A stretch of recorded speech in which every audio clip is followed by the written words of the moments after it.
This is Just Joya's podcast, and it's brought to you by the Friendship Society. I learned something new about myself last week. I love a clean process. I love it if it's organized and laid out. If you give me guidelines to follow, I love that they are clean and they are laid out in a fashion that I can absolutely understand. That way I can analyze it, I can get creative with it. It just needs to be streamlined so I can flow. Now, if it's convoluted, you lost me. If it's convoluted, you lost me every single time. But I noticed there's one exception. There's one thing I did not leave. The most convoluted thing that I have ever known, the most complex thing I've ever known, probably the best thing, one of the best things that has happened to me in my life, and the worst, sometimes in the same breath. And that's the music industry. I never left it. I couldn't.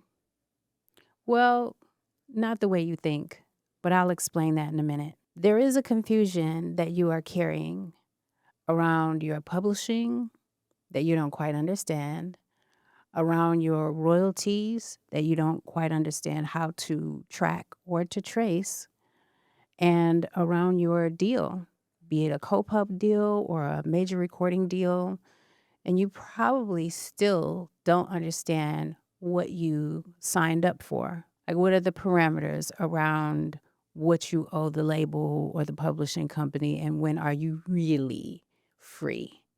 That is a system. That is a system that is built to be complex, built to be difficult to understand.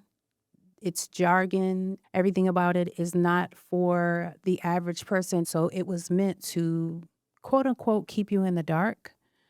But I have spent the last 30 years understanding all of it, from its metadata to its registrations to its legal parameters, even some of the bills that are being passed or looking to be passed, the laws around AI now. I've been intrinsically in it. And so today, hopefully, we turn on the lights. But first, here's what I meant. I started as a recording artist, Universal. People see me now pouring into artists and they assume this is the fallback plan. To me, that is the easy story to tell. They assume that choice was made because it's the only one that I had, that the artist road didn't pan out. That's what people assume when they hear that someone has left the industry. And I never talk about this. When the deal ended, another major came, Motown. I turned it down. The point is, I went independent. I put the second album out on my own label. Heck, the last major deal was only 7 years ago, which is not that far away, with the biggest publishing house in the music business at that time. So understand me, here's the real truth. I didn't leave. I chose. I chose my own terms. That's all I've ever wanted to do, was do it on my own terms for me, and now for you. So let me tell you where you are right now, because I want to save you some time. You're talented. You are working, you're posting, you're researching and developing, but you are also watching other people eat off of what you have built. That's not a talent problem, but you already know that. That's an ownership problem. And no one has ever told you that, and perhaps they never will until now. But here's the truth I want to explain to you, very plain and simple. What you don't own, someone else does.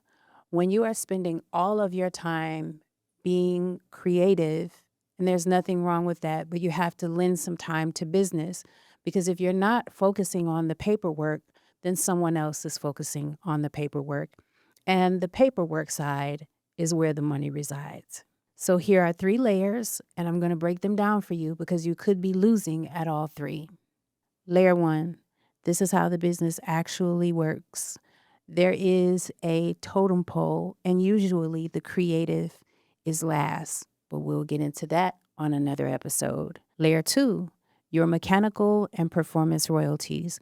Now, this is money that you are earning when your record is being played globally, online everywhere. Yes. Layer 3, the money that's already yours and it's sitting in an account somewhere that you don't have any knowledge of. You don't even know where to look for this money. So we are going to break it down. Here's the part no one tells you. There's a holding pool for royalties that no one can match the owner to. Whether it's bad data, broken metadata, incorrect coding, that glitch in the matrix, that code that's left out, that registration that's missed can cost a whopping $424 million and counting, because that is how much money, it could be more, that's sitting in that pool. And here's more. By law, if it stays unmatched, that money gets divided and dispersed. It gets dispersed to the major labels, the biggest labels in the industry. So the money moves and that window closes. That's not a mistake. That is by design. Now, here's where most people stop. They learn how to collect their performance royalties, and that's good. And they also learn how to protect their IP, and that's good as well. But how can I protect my IP is not the right question to ask. The real question to ask is, how do I protect and own my likeness? Ironclad and in perpetuity. So that way, when everything blows up, it doesn't just make me money. It also becomes legacy.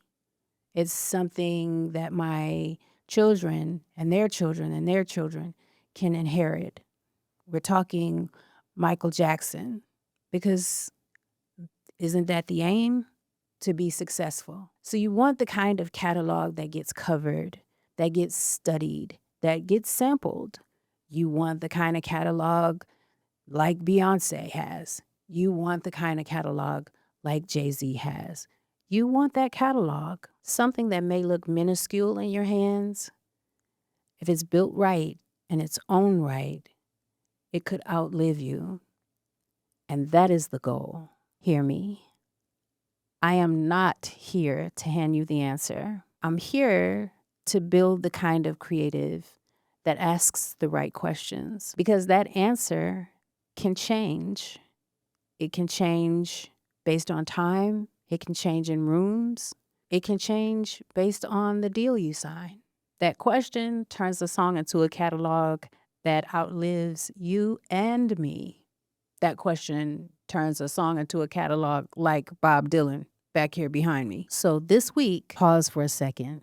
Ask it if you're serious about this. Not what do I own, but what would it take to own this in a way that my children could inherit this? Sit with that one, and we'll be back in 2 weeks.